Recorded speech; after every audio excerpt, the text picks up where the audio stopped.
Well, the thing that I always have appreciated, though, is that, you're keeping your dad's legacy alive is always inspiring to us because, a couple of years ago, you did a great album called The King and I. And The King and I was something that we played a lot here at KCSM because the deal is that it was the classic material with special guests like Sheila Escovedo and all. And they were wonderful arrangements.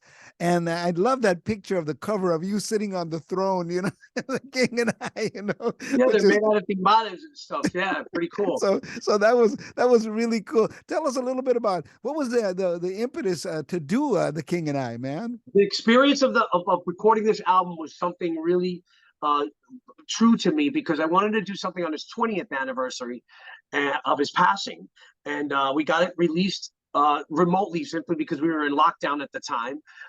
So I recorded everybody remotely, and they all participated from the kindness of their heart at no charge. They really wanted to tribute Tito Puente, and I'm grateful to Sheila and her father, Pete Escovedo, who were family members to our family. Tony Vega, Jose Beto Canario, Domingo Quiñones. There's so many great salsa performing artists. And I finally got to record a record with my brother, Ronnie Puente, who kudos to him as he is a very avid vibraphone player. Tito Puente was known for playing marimba and vibes, and it's nice that I got my brother to show his side of our family where he shined his talent on playing a song called Hong Kong Mambo from 1957, and it was a really endearing album. I love it, and it's still selling today. And I'm so grateful that people really caught on to it. So check it out. It's on all digital platforms.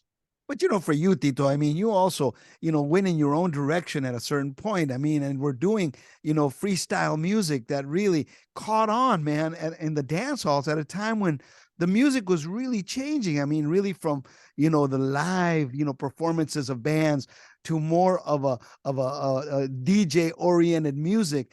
And you put together some things that were really mega hits.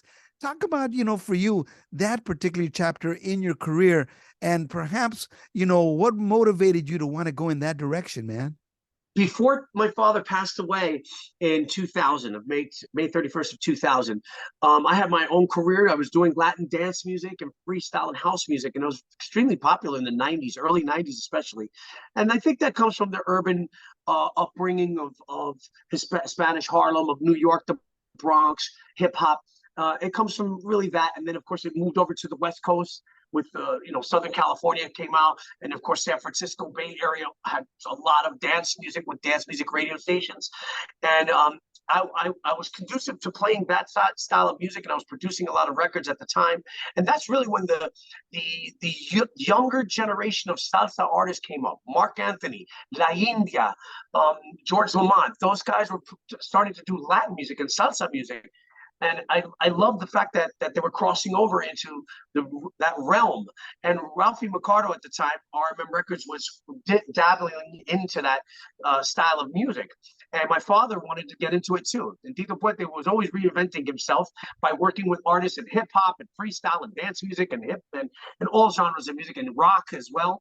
And that was something that my father was asking me, hey, what are you doing? So, well, I'm doing this style of music. He goes, I don't know about that house music. He goes, I said, what's house music? And I said, well, house music, it's got a 2/4 rhythmic beat. And he's like, oh, I thought you were playing music in someone's house.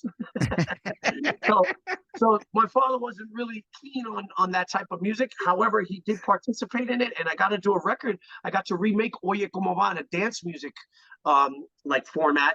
In 1996, I won some awards in Billboard, and it became a worldwide really successful record for me as far as the UK, Canada, all around the world. I didn't realize that there was a world outside of, United States, our markets, which is San Francisco, Texas, Chicago. Us Latinos are in certain markets.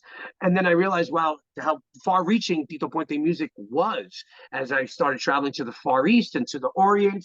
And it was really like something that I did not understand. But my father said, well, damn, man, this is what I do. This is my music.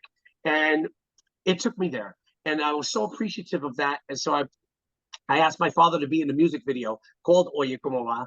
And he said, oh, yeah? He said, well, who's going to pay me? And I said, well, I gave him a kiss. And he goes, yeah?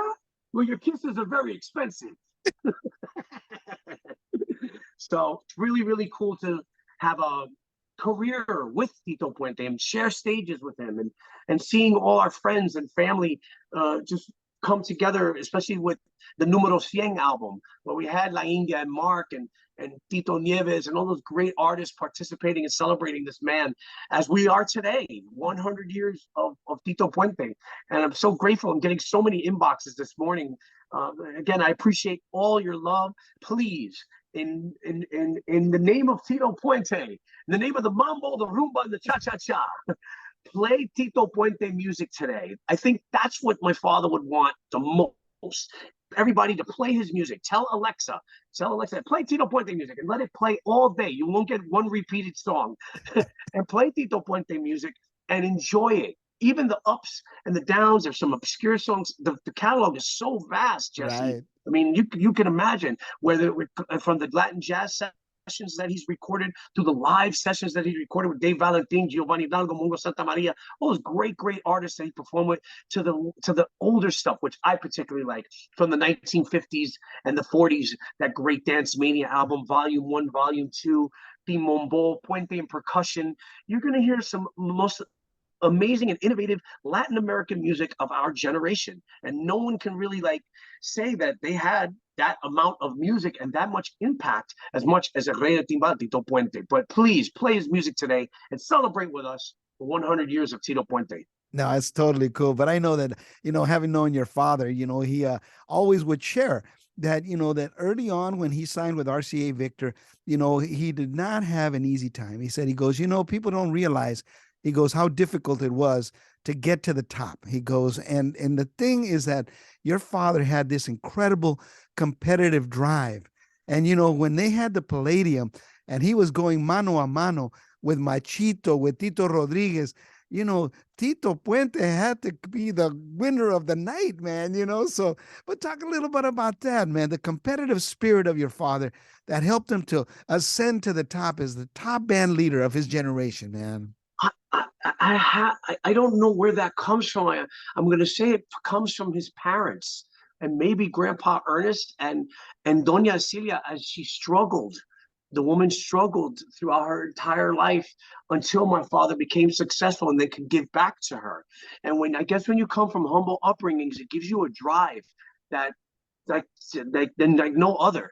Let's look at all the CEOs of this world, of Apple and all these big companies.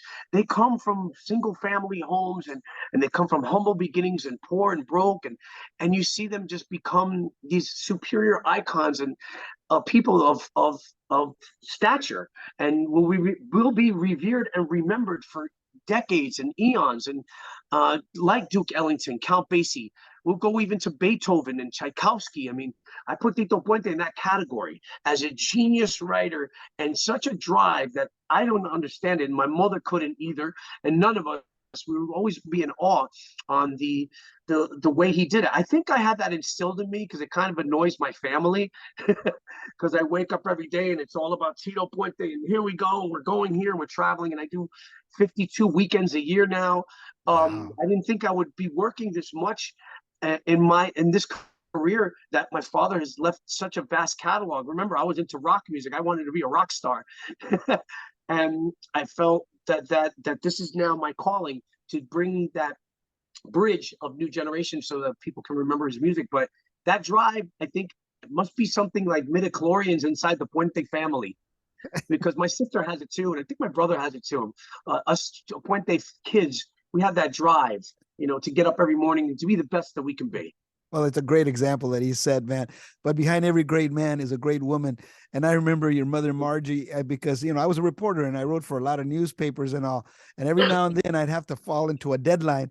And I remember calling in the middle of the night, over to the Puente house, and your mom picking up the phone. But Jesse, it's 3:00 in the morning here, And she goes, and Tito's asleep. He goes, call him tomorrow, And all of a sudden, I would hear in the background, it would be, who is that?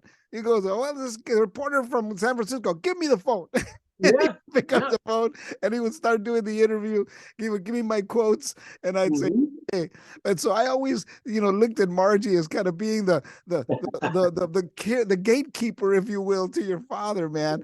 But I'm sure Yes. for her, I mean, it also was a great love that they shared, man. Yeah, it was amazing, and she's still with us. She just turned 80 this past year, and mom is the patriarch of the Puente family, and we appreciate her. And yeah, I want her to write a book, simply because you know what it's like to live with a king, and it would be funny too, guys. At those phone calls, I remember them distinctly too, because back then the phones were very big. They had receivers. They were loud, and to wake up the whole house. And dad would be talking, be very boisterous. Hey, what do you say there? You know, how you doing, man?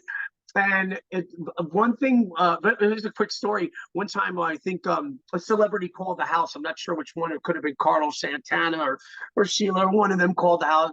Hey, man, this is Santana. I want to speak to the king. And my mom would be, and it would be, I don't know, maybe in the nighttime. He said, "Oh, you want to speak to the king, right? The king is on his throne." And my dad would be in the bathroom, be like, "Give me the phone." And it was amazing. It was amazing growing up in a household, seeing my mother balance being that beautiful and amazing patriarch and homemaker and adjuster of Tito Puente. My father didn't know how to dress, didn't know how to cook. He knew how to make ice. That's about it.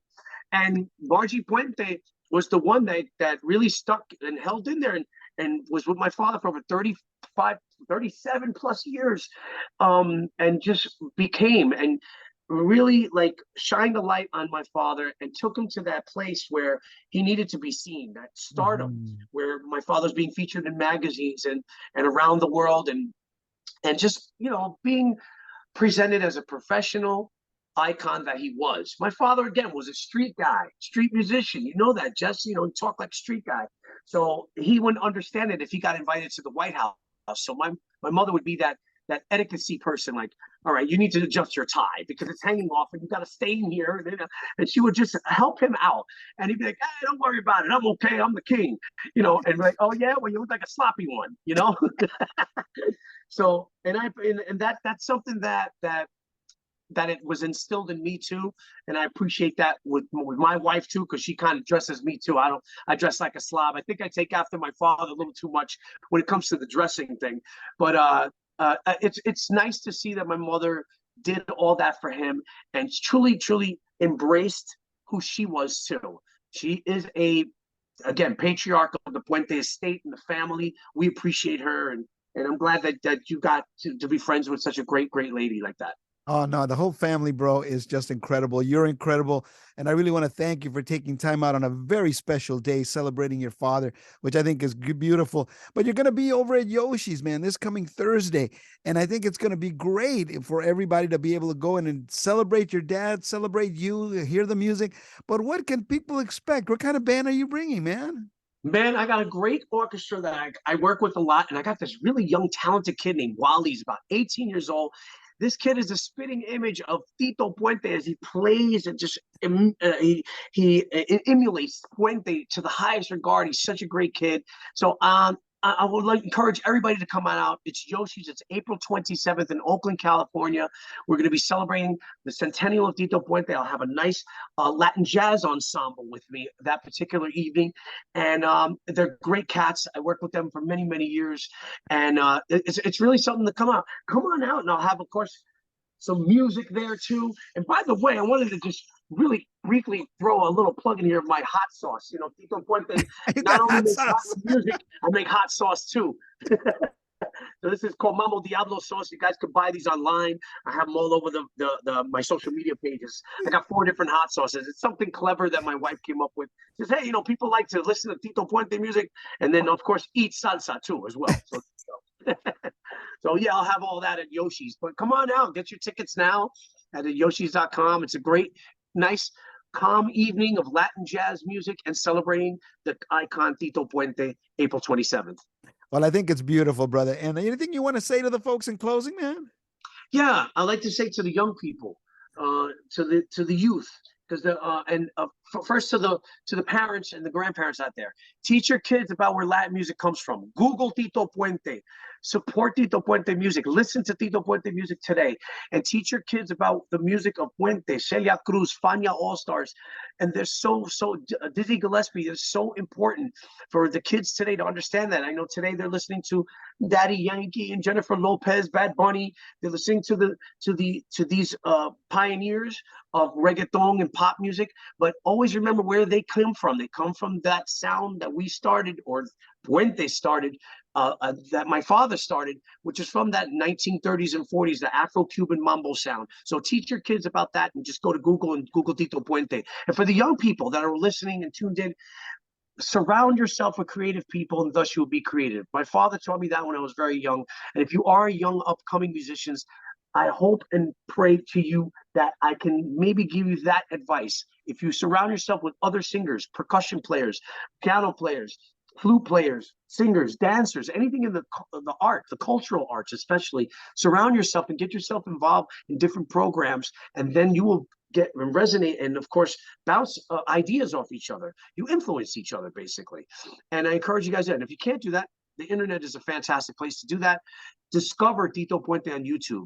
Just type in his name and you're going to see one of the most magical and memorable artists of the 20th century. And we're celebrating again his 100th birthday today. Follow me on all my social media, Tito Puente, at Tito Puente Jr., Facebook, Twitter, Instagram, and TikTok. And thank you so much for having me on the show today, man. I appreciate it. I encourage you to continue the legacy of Puente by spinning some of his music today. And I thank you again. And on behalf of our family, we appreciate all the listeners and all the fans that love Tito Puente, especially today on his birthday.